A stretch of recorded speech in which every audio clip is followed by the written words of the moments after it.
Mais combien de temps ça prend pour toucher le jackpot dans un business? Tu ne toucheras jamais le jackpot. Jamais.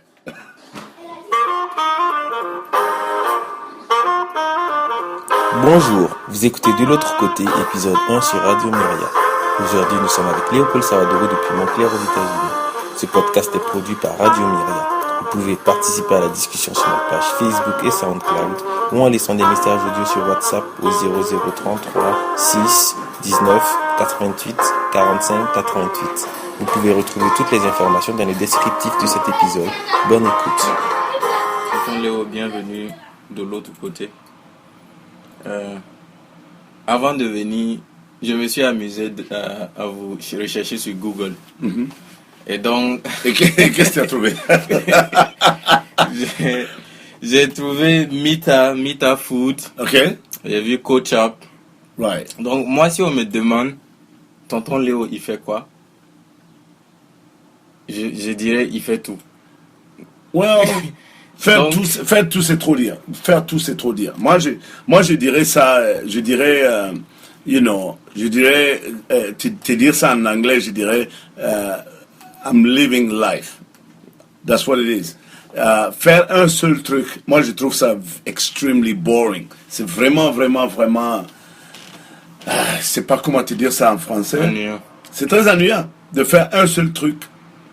Et parce que il y a tellement de choses dans le monde qu'on peut apprendre. Donc, je trouve que se coller à un seul truc, vraiment, tu vas vraiment t'ennuyer. Donc, voilà pourquoi je fais pas mal de choses. D'abord, le métier de journaliste m'a jamais quitté. C'est un truc qui m'a collé à la peau depuis que j'avais, depuis l'âge, depuis 20 ans, 25. J'ai toujours eu l'envie d'aller vers les gens, parler aux gens, to get the best of people, prendre l'essentiel des gens, c'est-à-dire aller parler à quelqu'un et trouver l'essentiel.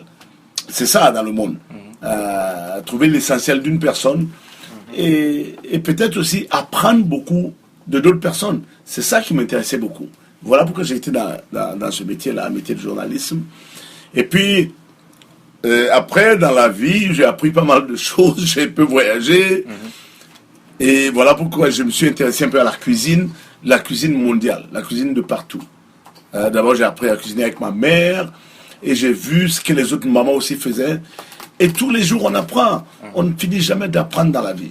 Et voilà pourquoi ces choses-là m'ont intéressé. Voilà. Donc, voilà pourquoi j'ai créé Mita Food. Mita Food, Mita, c'est le nom en fait de Jordan, de mon fils, qui s'appelle Wenla Mita. Donc, il m'a dit, écoute, il faut qu'on crée une compagnie. Et donc, on a trouvé on a diminué son nom et puis on a appelé ça Mita Food, qui est la bouffe Mita. Et on a voulu faire des trucs assez naturels. Voilà pourquoi on a fait ça. On a créé la compagnie Mita Food. Voilà. Et si vous devez décrire votre parcours d'une manière linéaire, du début jusqu'à maintenant. Mon parcours, je cours toujours. Pour te dire. Vous avez été footballeur. Oui, j'ai joué au ballon. Il y a pas mal de choses que j'ai fait. Et je continue à faire. Il y a plein de choses que j'apprends toujours. Actuellement, je suis un brasseur. Je fais de la bière. Donc, pour te dire que c'est pas fini, ça continue. La vie, c'est un processus. Tant que tu gardes le côté positif de la vie, je crois qu'on ne peut jamais en finir. Voilà, on ne peut jamais en finir. Donc, pour revenir à ta question, pour voir jusqu'à mes débuts, je te dis, c'est après mon aventure, là, cette aventure en Côte d'Ivoire, où j'ai vécu à peu près 6 ans. Une aventure assez intéressante. Et de la Côte d'Ivoire, je suis revenu au Burkina. Et du Burkina, je suis tombé sur des copains qui ont créé un groupe de musique. C'était l'un des premiers groupes musicaux du Burkina qui s'appelait Oxygène. Il y a beaucoup de gens qui ne le savent pas, mais on a créé Oxygène pour changer un peu la musique burkinabé, pour faire autre chose, pour faire des choses que les jeunes ils aiment. Et de Oxygène, on a complètement basculé à la radio. Et voilà pourquoi on est allé jusqu'à Radio Arc-en-Ciel. Et on était l'un des premiers à créer la FM en Afrique. C'est-à-dire, après Mustapha Tombiano, qui avait créé Horizon FM. Et c'était nous, Radio Arc-en-Ciel. Et c'était vraiment l'un des moments de ma vie que je ne vais jamais oublier, parce que c'était fantastique. Voilà. Donc, c'est comme ça que je suis venu à la radio. Et puis de la radio, maintenant, j'ai fini au Canada, travaillé dans la radio et dans la télé, et me voici aux États-Unis. Et la vie continue. Et voilà quoi. Arrivé aux États-Unis, vous êtes... bon, je dirais pas que vous avez commencé à être un entrepreneur en série aux États-Unis, mais ça a commencé depuis le Burkina. Donc, Ça a commencé depuis le Burkina. En fait, c'est quoi votre première entreprise, puisque vous faites ça depuis très longtemps? ma première entreprise, je dois te dire que c'est un maquis qu'on appelle Decamus Awaga. C'est un maquis que j'ai fait à la maison. Et les raisons pourquoi j'ai créé Decamus, c'est parce qu'on me disait que je ne pouvais pas. Et voilà pourquoi c'était pour me prouver à moi-même. Un challenge. Voilà. Et pour prouver à mes copains que c'était possible. Donc, j'ai transformé ma chambre. Ma chambre donnait dos à la rue. J'ai ouvert une grande fenêtre, une longue fenêtre, et j'ai créé le maquis Decamus. Et de là, je vendais des boissons que je faisais moi-même. Et c'est parti comme une flamme. C'est comme si on avait jeté de l'essence sur le feu. C'est comme ça que ça a commencé à brûler. Et tout le monde, tous les jeunes de la ville maintenant venaient au quartier. Et c'était l'un des moments les plus incroyables de ma vie. On s'est tous retrouvés. Tout le monde croyait que ça n'a jamais marché. Mais l'essentiel, il ne faut jamais laisser personne te dire que tout ce que tu fais là ne va jamais marcher. Il faut toujours aller vers ses idées. Tu as une idée, fonce dessus. Ne laisse jamais personne te dire ça. Moi, je suis la personne qui peut te dire ça aujourd'hui. Parce que j'ai fait ça. Et aujourd'hui, ça fait 30 ans que le maquis a été ouvert. Et le maquis existe toujours. Il y a plein de gens, même sur Facebook, qui m'envoient des images. Ça, j'étais au Decamus. Et je me souviens du temps où le Decamus était ouvert. Et ça ne peut que me rendre extrêmement fier. Voilà. Donc... c'est à partir de ce moment-là que tout a commencé. Et voilà. Et je suis toujours là aux États-Unis. Je vois que les États-Unis, c'est une grande fenêtre. C'est une grande ouverture. Il y a plein de gens qui me disent est-ce que tu conseilleras à quelqu'un de venir aux États-Unis? Mais pourquoi pas? Je conseille à tout un chacun de venir voir les États-Unis. Okay. C'est très, très, très, très important. La raison est toute simple. Tant que tu n'essayes pas quelque chose, tu ne sais jamais qu'est-ce qu'il y a au bout de ce fil-là. Toi, ta chance n'est pas ma chance. Moi, ce que j'ai pu faire, c'est pas ce que tu pourras faire. Ce que toi, tu as pu faire, c'est pas ce que je pourrais faire. Donc, chacun a sa chance. Pourquoi pas? Chacun doit tenter et persévérer et foncer. Il n'y a que ça. Donc, pour un jeune qui vous appelle, il dit « Tonton Léo, moi, je veux venir aux États-Unis. » Moi, je lui dis, l'aventure ne fait que commencer pour toi. Arrange-toi pour rendre ça une réalité. Voilà. À partir du moment où tu as un rêve, si tu as un rêve, si déjà tu penses à ce truc-là auquel tu as pensé, tu as déjà accompli 50% de ce rêve-là. Maintenant, il faut le rendre réalité. Moi, je conseille à tout un chacun de voir les États-Unis un jour au moins. Faire ce premier pas-là, venir aux États-Unis. Voilà ce pays-là, c'est ce pays où on est capable de se battre et devenir quelqu'un. Et voilà, c'est ça. Franchement, je ne comprends pas que les gens disent à quelqu'un « Oh, ne viens pas, c'est difficile. » Non, ça a peut-être été difficile pour toi, mais ça peut être facile pour une autre personne. On ne sait jamais. On ne sait jamais. Avec un grand point d'interrogation. Moi, je conseille à tout un chacun. Moi, j'aime bien voir. J'aime bien ce que tu es en train de faire là. Ça, c'est noble, ça, ce que tu es en train de faire. Tu es en train d'informer les gens. Et il n'y a rien de tel d'informer les gens. Ça, c'est le summum du summum.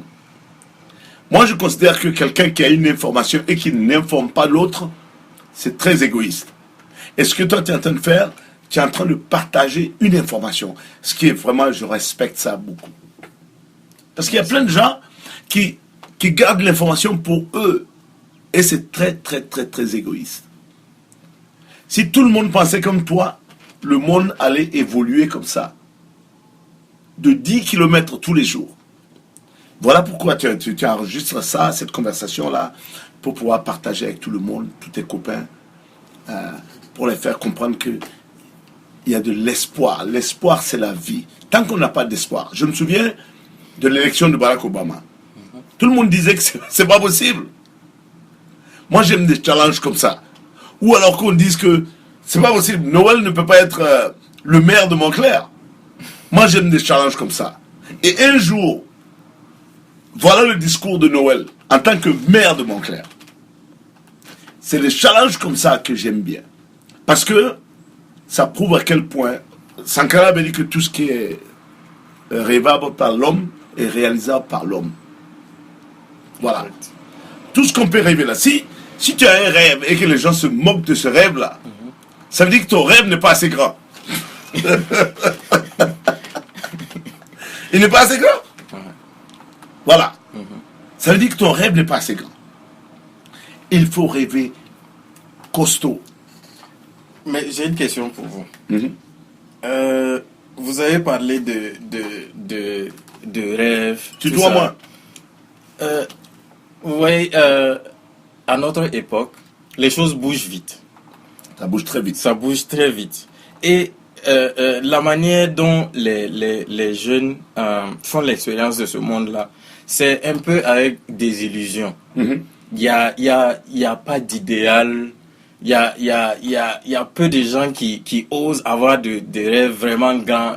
Il y a peu de gens qui veulent changer le monde. La plupart des gens, ils veulent sauver leur peau. Je veux avoir de l'argent, sauver ma peau. Et puis changer le monde là, ça m'intéresse pas. Ou bien, vous êtes entrepreneur. Quand je parle avec des jeunes de mon âge qui veulent entreprendre,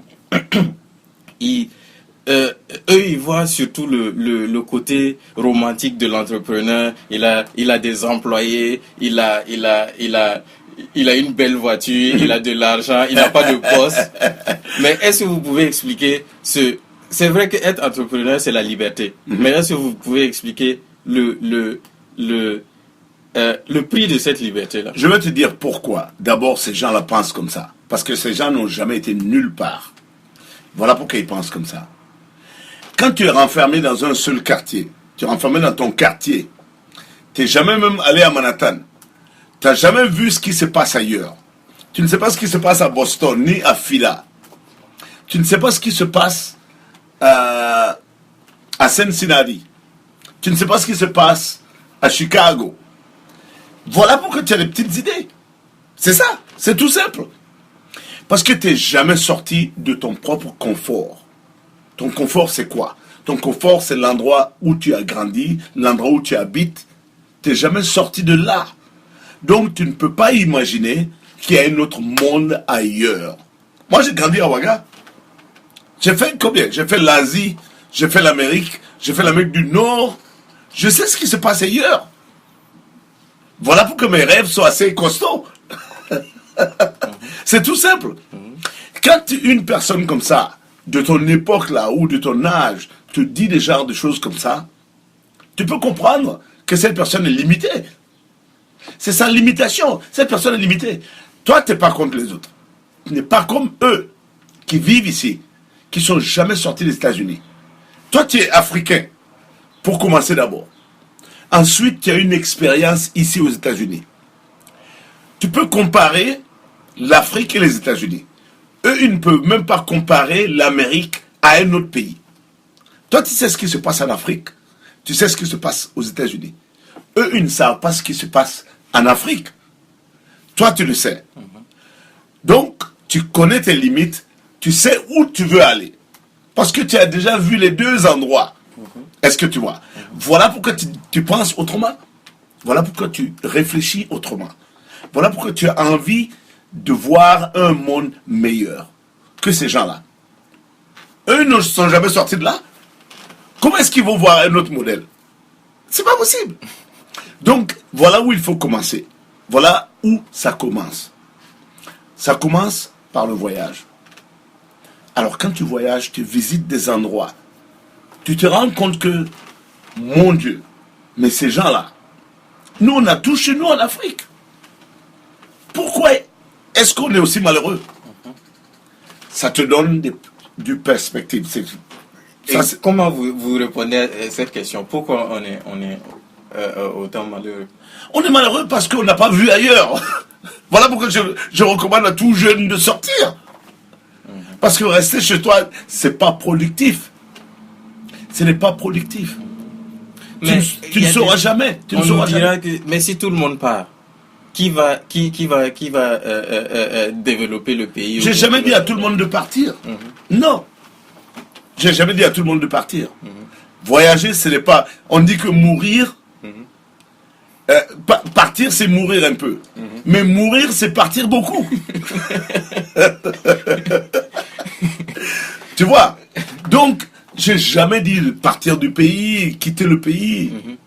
Moi, je suis très attaché au Burkina. Bien que je vive aussi aux États-Unis. Je suis très, très attaché au Burkina.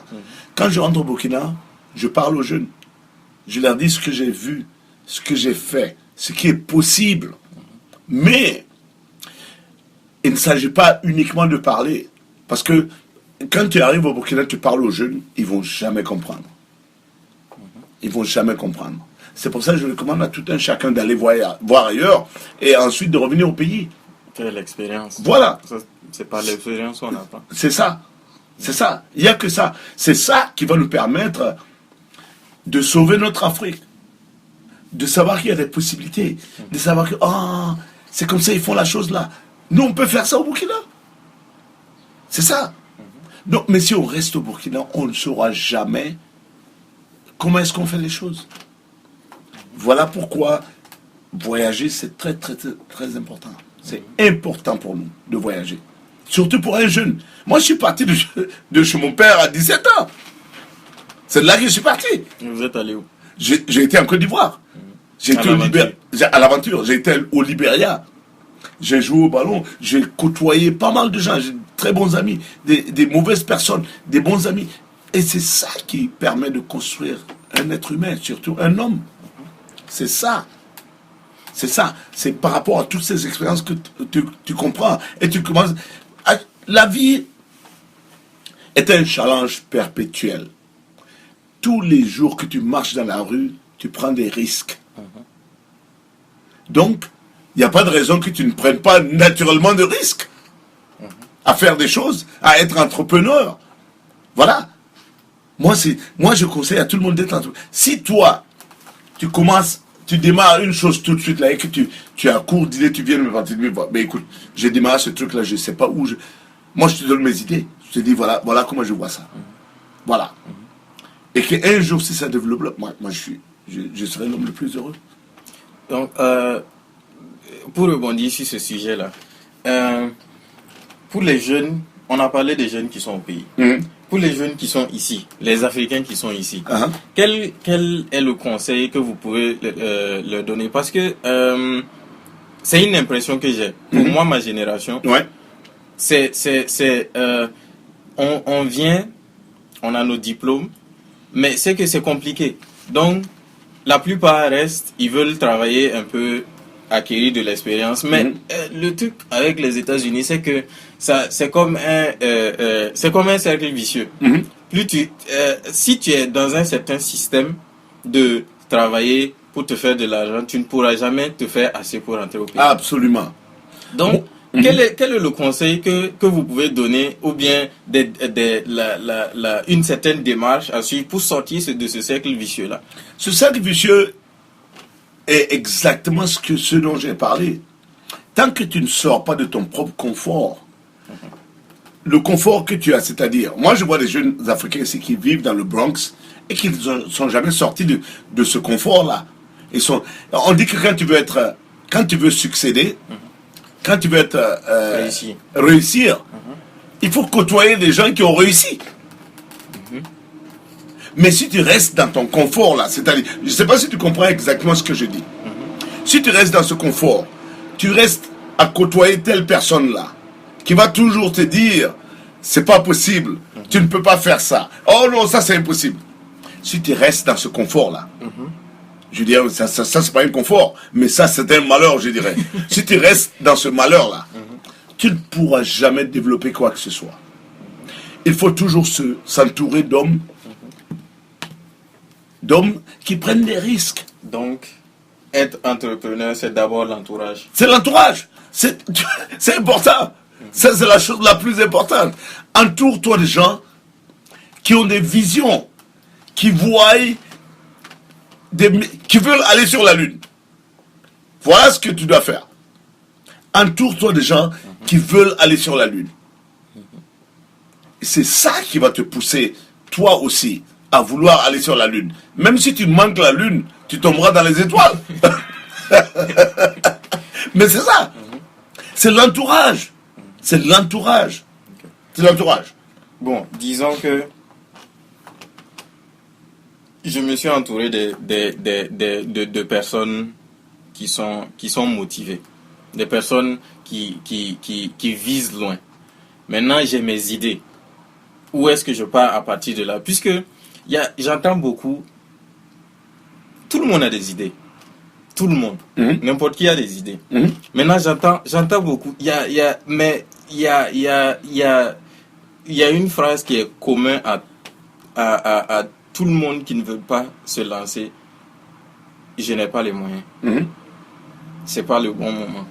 Si je suis dans une situation difficile. Si je sors de cette situation-là, je pourrais mener à bien mes projets. Mais il n'y a pas de garantie que ta situation va s'améliorer. N'est-ce pas? Il n'y a pas de garantie que tu auras plus d'argent demain qu'aujourd'hui.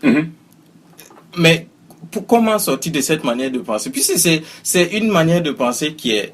il y a un peu de peur dedans, de se lancer. Puisqu'on se lance dans l'inconnu. Comment vous faites avec cette peur-là? Cette petite voix, il y a une petite voix dans votre tête qui vous dit j'ai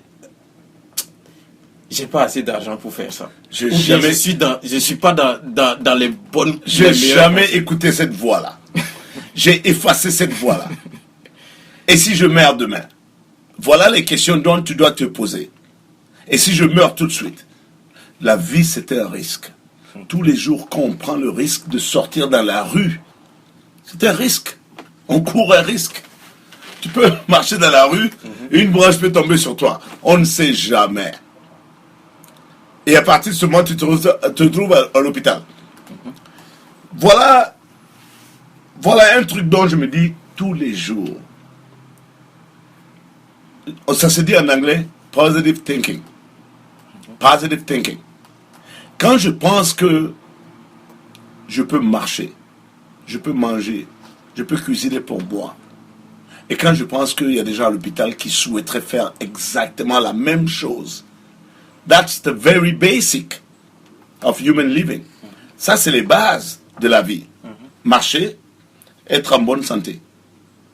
Quand tu penses à ça, qu'il y a des gens qui veulent faire exactement comme toi et qui sont incapables de faire, je crois que tu vas devenir 10 hommes à la fois. Voilà ce qui continue à me pousser dans mes actions et dans mes activités. C'est tout. Il n'y a rien d'autre. Quand je pense que je peux marcher, j'ai la force de te parler toi. Il y a des gens qui souhaiteraient faire exactement la même chose et qui sont incapables de le faire. Ils sont incapables de le faire. Tout simplement parce qu'ils sont malades. Ne parle même pas de moyens. Les moyens viendront toujours. Parle à tous ceux qui ont commencé là et te diront comment est-ce qu'ils ont commencé. Tu vas être vraiment, vraiment surpris. Une idée entraîne une autre. Bon, est-ce que vous pouvez expliquer? Vous prenez une de vos entreprises là et puis vous passez par, vous nous expliquez un peu. Les États-Unis, c'est un pays capitaliste. Ok. Tu peux faire quelque chose qui peut intéresser. Qu'est-ce qui fait fonctionner les États-Unis? Le stock market. Le stock market. Le stock market, c'est quoi? C'est toi faire quelque chose d'aussi intéressant que quelqu'un d'autre va trouver. Ah, Noël a une bonne idée. Je vais mettre $10 dans l'entreprise de Noël. Et l'autre aussi va dire, ah, mais tiens, il faut que je mette $20 dans l'entreprise de Noël. Ça devient quoi? $30. Et Noël, maintenant, va construire cette entreprise-là. Et chaque mois, ça rapporte $200,000 à Noël. Et vous partagez ça entre les 3 investisseurs. Voilà comment est-ce que les choses marchent. Ok, mais vous oubliez de dire que quand quelqu'un est entrepreneur, au tout début, c'est intéressant. Et puis, vous arrivez à un moment où rien ne bouge. Il y a un entrepreneur qui appelle ça des dip. C'est genre une fosse. Au début, ça monte et puis tu rentres dans la fosse maintenant. Exactement comme la vie. Tous ceux qui sortent de cette fosse-là réussissent. C'est ça? Maintenant, mais par exemple, un jeune entrepreneur africain, disons qu'il est en train il est dans cette fosse-là, dans son entreprise. Et il sait pas, il est rentré se coucher la nuit, il sait pas, il veut abandonner. Vous avez été dans cette situation? Moi, j'adore des situations pareilles. Et il se dit non, j'abandonne parce que c'est trop dur. Non. Ça sert à quoi? Tu ne peux pas abandonner parce que c'est dur. La vie est dure, en principe. C'est ça? La vie est dure. La vie est dure. Rien n'est donné. Rien n'a été donné à personne. Mais vous, dans ces situations-là, vous vous dites quoi? Vous êtes seul dans votre chambre comme ça et c'est dur. Vous vous dites quoi pour vous relever de ça? Je trouve un autre moyen. Moi, je me suis réinventé 150 fois à Noël. Les grands inventeurs, je prends un exemple de celui qui a inventé la lumière. Il est né... Thomas Edison. Thomas Edison est né pas loin de chez toi. Orange, yeah. C'est là, on Orange Ave. Qu'est-ce qu'il a dit? J'ai réussi 100 fois et j'ai aussi raté 100 fois. Alors, compare les choses. Mais c'est comme ça. Considère chaque étape comme une leçon. C'est une leçon. Chaque étape est une leçon. Nul n'a réussi. Est-ce que tu vois? Ce que toi tu vois comme oh, un tel a réussi. Là, tu as des problèmes. Tous les millionnaires, là, ils ne dorment pas la nuit. Justement. Parce que c'est ce côté romantique là qui attire les gens. Oui. Je vais créer mon entreprise, je vais me faire des millions. Et je serai tranquille, je vais vivre la belle vie. Mais non, la vie ne fait que commencer à ce moment. Hein? Le travail devient de plus en plus difficile. Quand tu travailles pour toi, tu travailles 2 fois plus. Quand tu travailles pour quelqu'un, tu t'en fous. Tu travailles juste le minimum et on te paye. Mais est-ce que c'est dans ce petit confort-là que tu veux être? Ou alors tu veux être dans le confort-là du monde où tu travailles, c'est toi qui diriges, il y a plein de gens qui travaillent pour toi et les choses, voilà comment les choses marchent. Il faut choisir, c'est un choix. C'est un choix. C'est un choix. Et moi, je ne donnerai pas cette liberté-là une seule seconde. Parce que là, on est assis, toi et moi. Je décide si oui, je travaille aujourd'hui, oui ou non. Mais il y a des gens qui n'ont pas ce choix-là. Ils sont obligés de travailler. Parce qu'on leur dit de travailler. Si tu ne travailles pas, c'est l'insécurité d'avoir du boulot. On va te dire, ben écoute, c'est fini. Et tu recommences encore à chercher du boulot. Bon, disons que moi, je travaille. Je veux être entrepreneur, comme tonton Léo. Bon, demain c'est lundi. J'appelle ma patronne, je dis bon, moi j'arrête. J'arrête de travailler pour elle. Mais vous voyez que entre ce temps-là et commencer à vivre, entre le temps que je démissionne et le temps que je commence à vivre de ma propre activité là, il y a quand même une zone de turbulence. Bien sûr, mais justement tu vas être assez malin pour ne pas arrêter ça de cette façon-là. Ok. Non. Pendant que tu travailles, commence ton entreprise. On dit qu'on cherche du boulot quand on travaille. On ne cherche pas du boulot quand on n'a plus de boulot. Okay. C'est quand tu as du boulot que tu commences à chercher un autre boulot. Pendant que tu travailles. Donc c'est pendant ce travail-là que tu... Moi j'ai toujours travaillé. J'ai pas eu un moment où je me suis dit ah, cette semaine-là je ne travaille pas, il faut que je trouve du boulot. Non. C'est pendant que je travaillais que mes idées me sont venues de créer cette compagnie d'alimentation et de produits alimentaires, pardon. Et aussi, c'est à ce moment-là que je suis en train d'ouvrir ma brasserie. C'est comme ça. C'est ça. Tu vas de... Et cette brasserie-là, je l'ouvre. Ne pense pas que je vais financer cette brasserie-là moi tout seul. Non. Il y a des gens qui sont très, très intéressés par ça.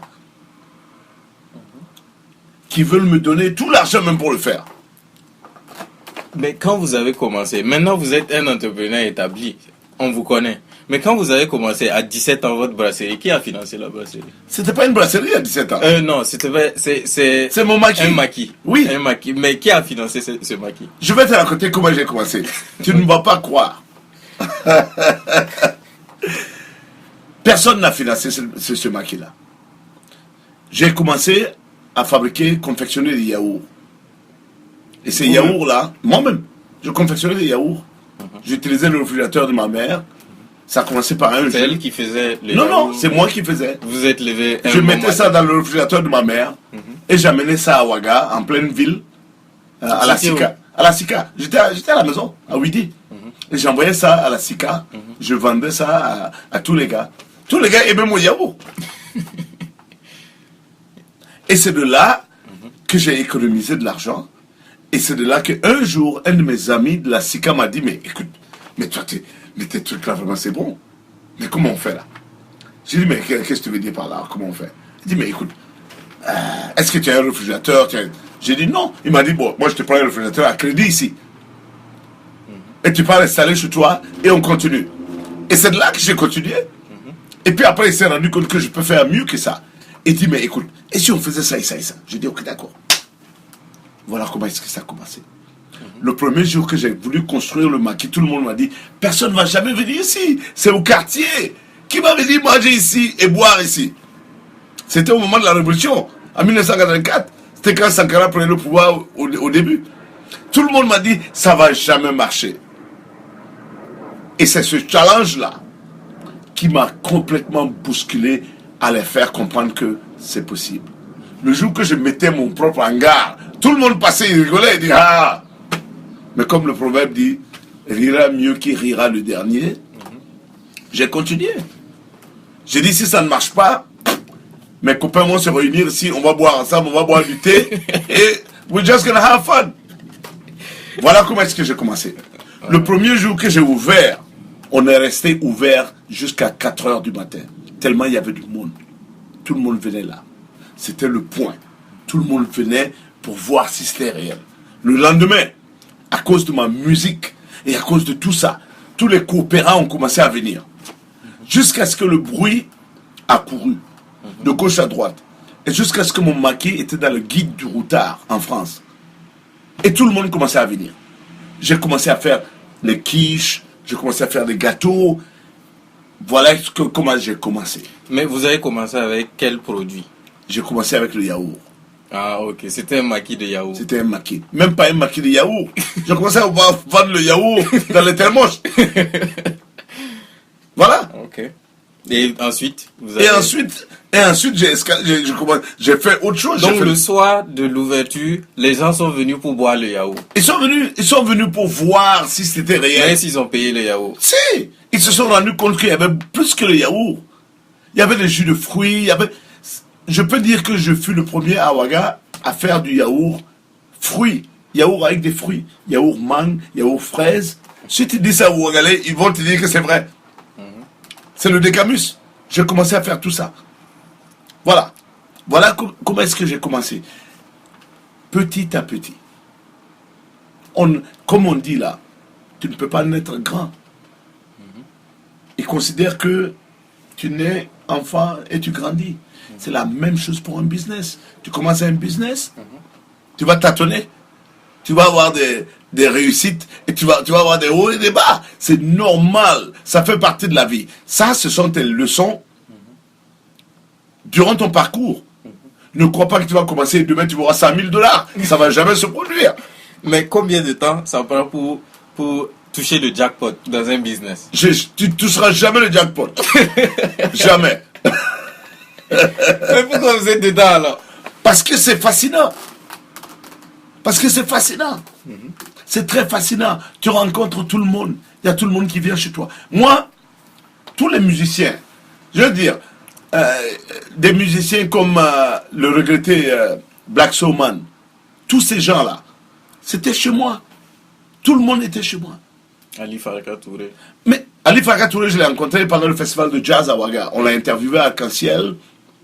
Il y a eu même les Kassav. Il y a tellement de gens. Il y a tellement de gens. Ça reste. C'est des moments que personne ne peut prendre ça de moi. Ça reste pour moi. C'est ça qui compte. Et la vie continue. Je suis toujours là. Je n'ai pas abandonné. Je continue à suivre mon parcours. Je continue d'entreprise en entreprise. Mais c'est comme ça. C'est comme ça.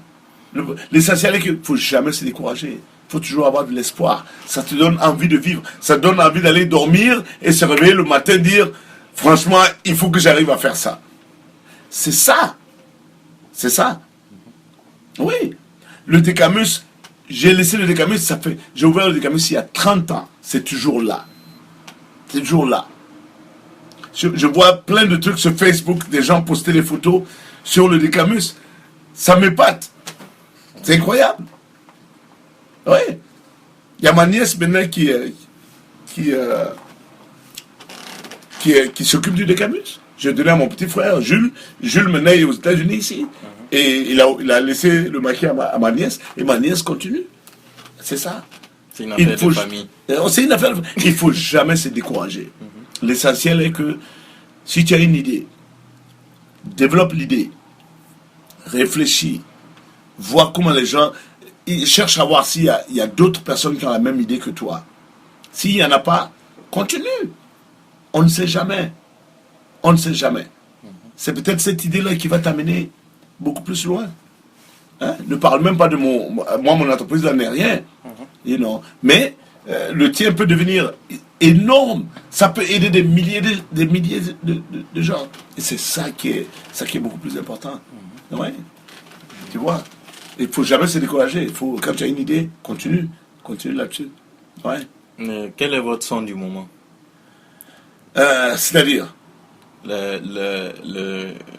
la chanson que vous écoutez actuellement. En ce moment, en boucle. Ah là là, je dois dire que c'est la musique africaine et le reggae. J'ai toujours adoré le reggae. Un son en particulier. Luciano. Luciano, c'est un chanteur jamaïcain qui est comme Bob Marley, qui ne chante que des choses positives, qui ne chante que... je ne suis pas très religieux, mais... C'est spirituel. Ça, c'est très spirituel. C'est très, très, très spirituel. C'est comme Bob Marley qui te dit exactement les choses telles quelles. C'est ça qui me pousse actuellement. Et aussi la musique africaine parce que c'est très, très, très, très complexe. C'est très complexe dans le sens que les Africains peuvent jouer tout. On peut jouer du jazz, on peut jouer du merengue, salsa, et rumba. Tout ce qu'il y a, rumba, tout ce qu'il y a comme musique. Mais pas nécessairement tous les musiciens peuvent jouer tout ce qu'il y a comme africain. Non. Mais comment vous expliquez ça? Très difficile. Parce que les musiciens africains ont l'oreille. Comme tous les Africains. On a le rythme dans le sang. C'est ça qui fait que l'Afrique, elle est différente des autres. Quand tu écoutes la musique congolaise, la musique des autres pays, c'est tellement riche que c'est incroyable. Mais pour en arriver là, il faut avoir écouté tout le monde d'abord. La raison pour laquelle je dis ça, il faut avoir écouté tout le monde. Il faut avoir une culture musicale. Voilà. Il faut avoir une certaine culture musicale. Il faut écouter les autres. Et se rendre compte que finalement, ce que j'ai là, c'est le meilleur. C'est ça. Moi, j'ai écouté tout le monde. Ayant travaillé à la radio, j'ai joué tout le monde. Je fus la première personne qui a créé une émission de reggae à Ouaga. Ça s'appelait Reggae Sunsplash.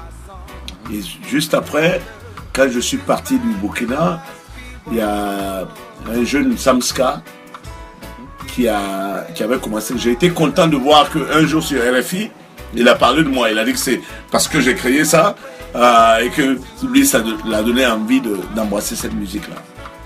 Mais je trouve que c'est très spirituel. Très, très spirituel. Maintenant que je comprends, je parle couramment anglais, ça a une autre dimension, le reggae. Je me rends compte de quoi ces gens-là parlent. Et c'est très important. Voilà. Et comment vous voyez l'avenir de l'Afrique? L'Afrique. Et un conseil que vous voulez donner aux jeunes Africains? Bon, moi, par rapport à mon expérience, je dirais aux jeunes Africains de jamais abandonner. Ne jamais abandonner. D'avoir des rêves beaucoup plus grands que eux-mêmes ils imaginent. C'est ça. Il n'y a que ça qui va sauver l'Afrique. Est-ce que vous conseillerez à un jeune Africain ici de rentrer au pays? C'est très difficile de dire je veux conseiller à quelqu'un de rentrer au pays. Non, je ne ferai pas ça. Je ne ferai pas ça. Parce que j'ai entendu de plusieurs personnes qu'il faut rentrer, les jeunes, il faut rentrer, développer le pays, travailler pour votre pays parce que c'est votre pays. Est-ce que vous avez ce même message-là? Non, pas du tout. Non, moi j'ai pas. Il y a assez de monde au pays. Moi, je pense que c'est peut-être les idées qui vont changer les choses. C'est pas toi-même physiquement être au pays là qui va faire que les choses changent. Je donne un exemple, hein. Et ça c'est. Donne un exemple.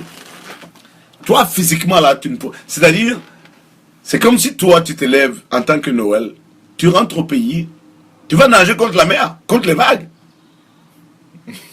Tu comprends ce que je veux dire? Ouais. Voilà. Tu ne pourras pas changer les idées de 20 millions de personnes. Ce n'est pas possible. Non. Ça va être très, très compliqué de faire ça. Il m'a tout l'air que la plupart des gens, moi, j'ai arrêté de m'énerver quand je rentre au pays. J'ai arrêté de m'énerver contre la lenteur administrative. La lenteur avec quoi? Avec laquelle les gens font les choses. Est-ce que tu vois? J'ai arrêté de m'énerver pour ça parce que ces gens-là n'ont pas vu ce que toi tu as vu. Et il m'a tout l'air que dans le temps, moi je pensais que ces gens-là, ils vont embrasser exactement ce que moi je veux. La vie, c'est pas comme ça. Non. Il m'a tout l'air que nous, on vit aux États-Unis et quand on rentre au pays, on veut que les gens vivent au même rythme que nous. C'est pas possible. On n'arrivera jamais à faire ça. Parce que moi, mon opinion sur ça, c'est que c'est un peu arrogant de vouloir entrer dire que moi je connais, puisque Voilà. j'ai été à l'extérieur, Voilà. et vous êtes tous des idiots. Voilà. Et vous devez me suivre. Voilà. Personne va dire- C'est assez arrogant. C'est très arrogant même. Parce que eux, ils vivent leur réalité. Et nous, on vit. Nous, on a vécu ici des choses que eux, ils ne vivront jamais peut-être. Voilà. Je dis bien peut-être. Donc, il ne faut jamais rentrer au pays et dire aux gens, voilà ce que vous devez faire. Parce que moi, je vis comme ça aux États-Unis. Les lois aux États-Unis, c'est pas les mêmes lois qu'en Afrique, chez nous. Il faut se rendre compte de ça. Donc, je fais très attention. Quand je rentre au pays, j'observe les choses et je me mets à leur place. C'est tout ce que je peux faire. C'est tout ce que je peux faire. Et ça, c'est la meilleure des choses. Quand tu as une entreprise à faire, explique au moins, sois vraiment littéral. Explique aux gens les bienfaits de cette entreprise-là. Moi, il y a toujours des gens de bonne foi qui veulent vraiment écouter, qui veulent évoluer et qui veulent vraiment bien te suivre. You know. Je crois que c'est la meilleure des choses. Mais ne rentre pas et dis aux gens, il faut faire ça parce que c'est comme ça que moi j'ai vécu. Les gens n'ont pas vécu comme toi. Non. Donc c'est mieux d'être sur le même diapason que les autres. Moi, c'est tout ce que je pense que c'est comme ça. Peut-être des gens penseront différemment, mais moi, c'est humblement ce que je pense que c'est comme ça. Voilà. Parce que moi, je rentre au pays souvent, même pour aller renouveler mon passeport, ça prend du temps. Alors que c'est un droit personnel. C'est un droit que tout un citoyen, toi, tu es citoyen de Burkina, moi aussi citoyen de Burkina, on a droit à ça. Personne ne doit te dire, il faut payer tant pour qu'on puisse faire ton passeport beaucoup plus vite. Jamais personne ne doit te dire ça. Moi, j'ai combattu ça depuis que j'étais à Arc-en-Ciel. Parce que j'avais créé une émission qu'on appelait C'est pas sérieux. Pour dénoncer tous ces genres de trucs-là. Et vous n'avez pas eu de problème? Non! J'ai jamais eu de problème. Pourquoi? Les gens ont raconté n'importe quoi sur moi. Ils ont dit, ouais, ils ont eu des problèmes. On a brûlé sa voiture au marché. Jamais ça s'est produit. Tu connais Ouaga? Quand il y a un bruit, ça devient... Moi, je suis né à Ouaga, j'ai grandi à Ouaga. On se connaît. Comme on dit à Ouaga, on se connaît tous. Tous les gars du pouvoir actuel, là, on se connaît tous. Tout le monde se connaît. Donc, voilà pourquoi je te dis que on est tous là, on est tous du même pays. On se bat pour que le pays avance. Voilà pourquoi j'avais créé cette émission-là, pour qu'on puisse, chacun puisse faire une autocritique de soi-même. Parce qu'un être humain, tant que tu ne te critiques pas toi-même, c'est très difficile. Tu ne peux pas évoluer. Il faut que tu t'asseyes un jour, tu te dis, ah, est-ce que ce que je fais là, est-ce que ça va? Et non. Le jour que tu vas arriver à faire ça, je crois que tu auras accompli pas mal de choses. Tu vois? Mais tu ne peux pas t'asseoir et dire, moi ça va quoi. Et non, je suis autosuffisant. Tu ne peux pas dire ça. Donc, c'est pour ça que cette émission a existé. On a critiqué le gouvernement. On critiquait tout. J'ai tellement de choses. Quelle année? Oh, c'était. Je ne me souviens pas, c'était dans les années 98, 99. Ah, c'était chaud en ce moment. Hein. C'était chaud. C'était chaud. C'est pas sérieux, c'était l'émission numéro 1 du Burkina. Tout le monde écoutait, c'était tous les samedis. Il y avait qui dedans? Il n'y avait que moi. Ah, vous seulement? Il n'y avait que moi. Il n'y avait que moi. J'étais au micro, les gens appelaient et je décrochais et les gens parlaient des problèmes réels de ce qui se passait au Burkina. Et ça, c'était vrai. Et c'était vraiment, vraiment bien. Mais c'était à la même période que l'affaire Norbert Zongo. Vous n'avez pas eu peur pour votre vie? Non, pas du tout, pas du tout. Il n'y avait rien, non, pas du tout. Non, pas du tout. Norbert Zongo était un peu âgé. Nous, on avait le sang qui bouait. On avait le sang chaud. On était juste derrière la présidence. Il n'y avait rien. Non. L'ancienne présidence, là, pas Kossiam. Hein. Non, pas Kossiam, l'ancienne présidence. Je veux dire le conseil de l'entente, pardon. Voilà. Alors, c'est là-bas que le président était. Donc c'est là-bas où on était. C'était super. On était gardé par les commandos. C'était bouillant. Actuellement, si tu vois, c'est la radio nationale. C'est ça. C'était ça. On n'avait pas peur. On n'avait pas peur. Et non, j'avais pas d'enfant, j'avais rien. Pourquoi avoir peur? Il n'y a pas de raison. Mais si... Est-ce que vous direz que cette jeunesse-là, nous par exemple, cette jeunesse-là, est-ce qu'elle est moins... Elle a moins le sang qui bout? Pas du tout, je ne pense pas. Chacun vit son époque. Hein. Chacun vit son époque. Vous, c'est l'époque de l'Internet, c'est l'époque de la mondialisation, c'est l'époque de tout ce qui se passe à New York, là, est connu à Ouaga en moins de 5 secondes. Ça, c'est votre époque. C'est une époque différente de l'époque que nous, on a vécue. L'époque que nous, on a vécue, quand il y a un son aux États-Unis, tu pries Dieu que quelqu'un débarque avec l'avion pour pouvoir avoir le son. C'est ça. Sinon, comment tu vas faire? Mais aujourd'hui, là, quand il y a un son aux États-Unis, à la minute près. à la minute prête, là, demain c'est à Ouaga. Ça, c'est cette époque-là. Il n'y a rien de tel. C'est très beau. Franchement, nous, tu ne peux pas savoir comment on a trimé pour avoir des nouveautés, pour jouer. Mais il y avait une certaine passion en nous. J'ai des collègues jusqu'à présent, quand je pense à eux, j'ai envie d'écrire un film là-dessus. Il y avait comme Saïd Fatokma, il y avait Alfred, hein? Il y avait Zaki, qui était devenu par la suite un ministre. N'oublie pas que notre radio à elle seule a produit actuellement 4 ministres, dont le ministre actuel de la communication, qui s'appelle Rémi Danguino. C'était un collègue dans le temps. On l'appelait le coq de la radio, parce que lui, il ouvrait la radio à 5 h du matin. Voilà des choses qui étaient vraiment réelles. Voilà. Donc, Ça, c'est votre époque, ça, maintenant. Hein? Tout ce qui se passe à la seconde près, tout le monde le sait déjà. Il faut que vous en profitez de ce phénomène-là pour développer, pour aller de l'avant, pour faire des choses incroyables. Qui pensait que ça allait être possible? Oui. C'est pour ça que je dis qu'il ne faut jamais te limiter. Il faut toujours rêver 2 fois plus grand que ton...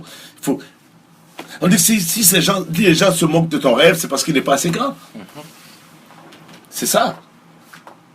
C'est ça, hein. Donc, moi, c'est mon avis, hein, c'est ce que je pense. Okay. Je pense que tout un chacun doit rêver. Un jour, tu dois faire des grandes choses et que je me dise, ah, mais c'est pas vrai. Noël que je vois ici, là. Mais c'est comme ça, c'est ça. You know. C'est ça. Je pense que c'est votre époque à vous et c'est maintenant là qu'il faut faire la chose. Voilà. Nous, on n'avait jamais pensé qu'Internet allait exister, Twitter allait exister, YouTube allait exister, Facebook allait exister. Mais il fallait une époque où nous, on a la chance qu'on est en train de vivre ça en ce moment. C'est incroyable. Le monde est devenu un seul, je dois dire. Le monde est devenu un seul. C'est-à-dire, le monde, il n'y a plus d'Afrique, il n'y a plus d'Amérique. Tout est un sur Internet. Je vais lire les nouvelles de Burkina, là, c'est à la seconde près. Voilà où on a... Et il y a des choses qui arrivent encore qui vont être meilleures que ça. Et non. C'est ça. Je crois que c'est... Donc vous êtes optimiste pour la suite? Oh non, très optimiste. Pourquoi ne pas être très optimiste, hein? Je t'assure, hein? Et c'est ça, c'est des idées comme la tienne, là, qui vont nous permettre de se développer. Et que toi, tu transmets l'information, les gens vont écouter ça. Ça va leur permettre de dire, ah, tiens, il faut que je fasse ça. Il faut que je me lève. Cette idée que j'avais là, il ne faut pas avoir peur de ces idées. Non. Il ne faut jamais avoir peur de ça. Il ne faut jamais avoir peur. Il ne faut pas te dire, vraiment, mes idées là sont trop... Non. C'est pour ça que je dis à tout un chacun, ne dis jamais à ton enfant que ça c'est impossible. Non. Jamais. Moi, je ne recommande jamais à personne de dire à son enfant ça. Si un enfant te vient avec une idée, dis-lui, faut tripler cette idée-là. Faut la faire 3 fois plus grande. C'est ça. You know? Je pense qu'on va finir sur une histoire. On sait que tonton Léo aime les histoires. Donc, vous allez nous raconter une anecdote, une histoire drôle pour finir. Une histoire drôle, hein, c'est... Oui, une anecdote que vous avez vécue. Ah, j'ai vécu tellement de choses. Je sais pas quoi te dire. J'ai tellement vécu des choses, je ne sais pas... je donne peut-être une petite histoire là, que j'ai vécue en Chine. Tout le monde, quand il voit quelqu'un qui vient de New York, on le prend pour un basketteur. Donc, j'ai une certaine taille. Quand j'étais en Chine, tout le monde me voyait. On me voit, on me dit que ce gars-là, il doit être un basketteur. Je dis, mais moi, je ne joue pas au basket. Et tout le monde voulait une photo avec moi. You know. Parce que, en tant que black, on te prend pour une star en Chine. J'étais tellement... Oui, j'étais dépassé. Hein? Au début, j'étais un peu... Ça m'ennuyait. Mais après... Je m'excuse. Juste une seconde. Allô? Donne-moi une seconde, je te rappelle tout de suite. Hein? Donc, tout le monde me prenait pour... Excuse-moi. Tout le monde prenait pour une star, tout le monde voulait une photo. Et c'est ça, j'ai appelé ma femme, j'ai dit, moi je reviens plus aux États-Unis parce que je suis une star ici, pourquoi veut dire? Donc voilà la petite histoire. Donc, moi je vais demander à tout un chacun, si vous pouvez, sortez voir le monde. Vous allez voir quelque chose de différent de ce que vous vivez d'habitude. Et ça, peut-être, ça pourra vous aider dans vos recherches, dans votre façon de voir le monde et dans vos concepts et sur tout ce que vous pouvez faire autour du monde, pour vous et pour les autres. Moi, c'est ce que je vois. Et il ne faut jamais arrêter de rêver. C'est ça. C'est ça qui va nous sortir de là où on est. Jamais arrêter de rêver. Il faut rêver 2 fois plus grand que son rêve. Voilà. C'est tout ce que je peux dire. Merci, tonton. Voilà. Merci d'avoir écouté ce podcast. Cet épisode a été réalisé par Noël et présenté par moi-même Bachir. Vous pouvez participer à la discussion sur notre page Facebook et SoundCloud ou en laissant des messages audio sur WhatsApp au 0033 6 19 88 45 88. Merci et à la semaine prochaine pour un nouvel épisode.